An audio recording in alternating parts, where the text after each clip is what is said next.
This tutorial shows you how to control your PC and type using only your voice. First, click on the Start menu and click on Settings. After that, click on Accessibility from the left side menu. Let me show you.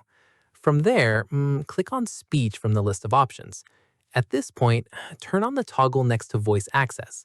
In the next step, if this is your first time, Windows will prompt you to download a language model, since an internet connection is needed for setup. Following this, wait for the download to finish, then Voice Access will launch automatically with a small toolbar.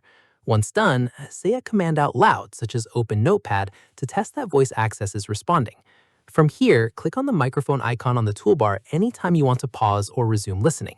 Keep in mind, Voice Access currently only supports English, though it does work offline once the initial setup is complete.